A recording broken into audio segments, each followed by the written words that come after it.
Bonjour à vous, Charline Bonneau, diététicienne spécialisée en micronutrition et en aide au changement. Aujourd'hui, je vais vous parler du vieillissement prématuré et puis surtout comment vous protéger de ça. Alors pourquoi je vous parle de ça en ce moment? Tout simplement parce que en ce moment, c'est la période vraiment idéale pour pouvoir lutter contre ce vieillissement prématuré.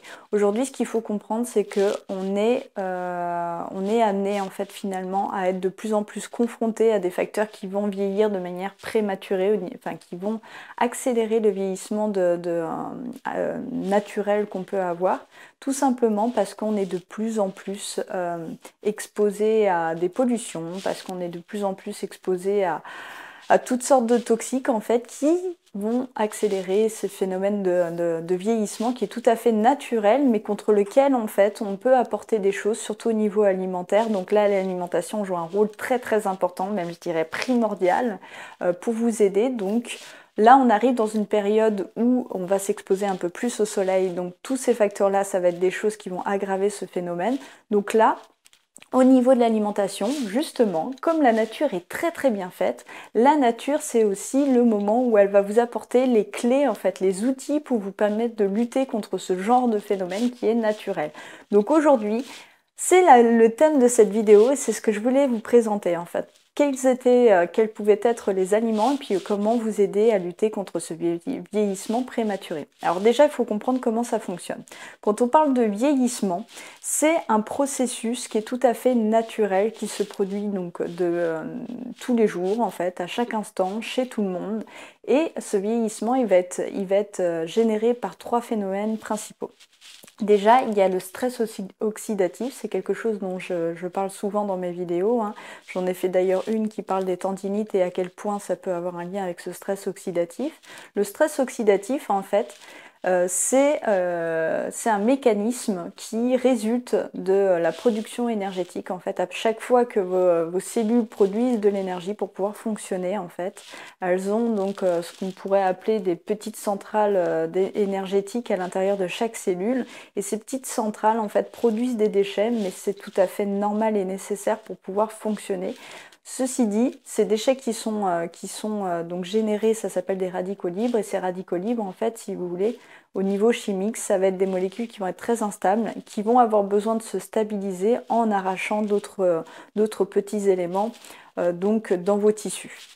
Et le fait d'arracher donc ces électrons à vos tissus va générer une légère altération et c'est ce cumul d'altérations qui produit le vieillissement accéléré.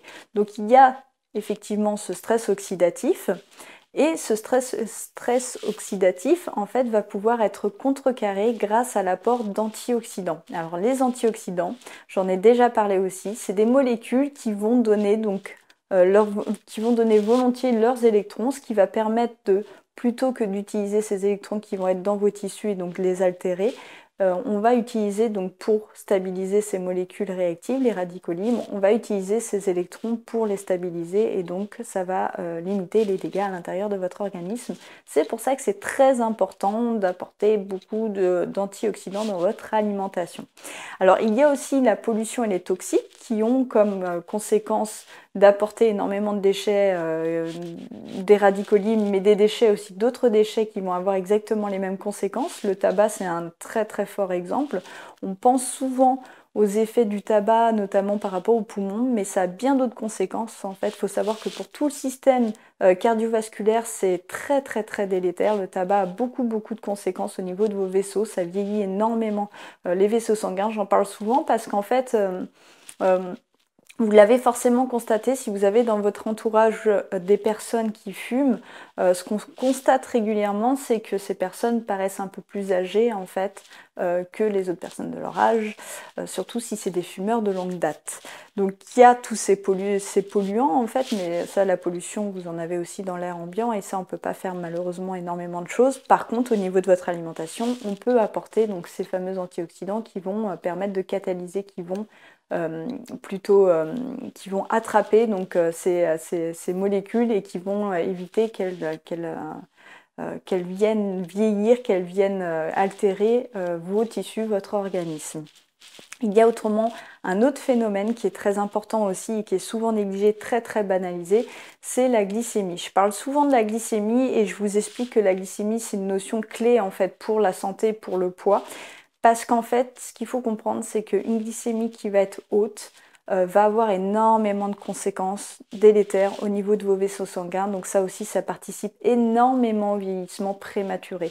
Aujourd'hui, le problème, c'est que tout le monde a des dérégulations au niveau de la glycémie, donc ça devient presque trop banalisé. Et ça, c'est bien dommage parce que ça a énormément de conséquences. Donc voilà les 3 phénomènes. Donc là, si vous avez bien compris en fait les mécanismes liés au vieillissement prématuré, vous avez compris aussi qu'il va falloir apporter certains aliments d'une certaine manière, avec certaines conditions, avec les plantes aussi qui peuvent aider en synergie, pour pouvoir éviter donc tous ces phénomènes de vieillissement prématuré.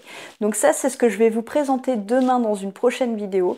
Je voulais vraiment la couper en 2 parce que sinon ça va faire énormément de contenu. Donc demain, je vous expliquerai un peu quels sont les principes au niveau de l'alimentation qui peuvent jouer vraiment un rôle clé au niveau de ce vieillissement prématuré, parce que plus vous allez faire du préventif évidemment dans ce domaine, et moins vous aurez donc les soucis liés aujourd'hui à ce qu'on appelle la dégénérescence liés à l'âge. Il y a bien des mots comme ça sur lesquels je bug tout le temps, c'est dingue. Et donc, il y a énormément de choses qu'on peut faire au niveau de l'alimentation. Je vous dirais que tout se passe d'ailleurs à ce niveau-là. Il y a les plantes qui peuvent aider, comme je vous le disais. Et donc, tout ça, je vais vous le présenter demain, vous détailler un petit peu quels sont les principes clés et puis les aliments clés que vous pouvez intégrer à votre alimentation et intégrer à votre quotidien. Là, on est en période estivale, donc enfin, on approche la période estivale, donc c'est la période où la nature est très généreuse et offre énormément de choses qui sont justement qui sont aidantes pour lutter contre cette pollution. Donc ça tombe très bien parce que comme je vous l'ai dit en introduction, on va être de plus en plus exposé au soleil. Le soleil, c'est bien en petite quantité, mais ça a aussi des effets de vieillissement prématuré. D'ailleurs, je pense que vous avez tous expérimenté le fait d'avoir passé un petit peu trop de temps au soleil et les conséquences sur votre peau. Donc, l'alimentation, la nature, tout ça, c'est très bien structuré et aujourd'hui, vous allez pouvoir donc bénéficier pendant cette période estivale d'énormément de choses. On a moins d'appétit, donc c'est le moment aussi de manger des choses qui sont plus riches en eau, qui sont riches en antioxydants, tout ça, ça va de pair. Donc c'est ce que je voulais vous présenter demain dans la prochaine vidéo avec toutes ces informations en détail. Donc on se retrouve demain pour cette prochaine vidéo avec les aliments qui vont vous aider à lutter contre le vieillissement prématuré. À demain!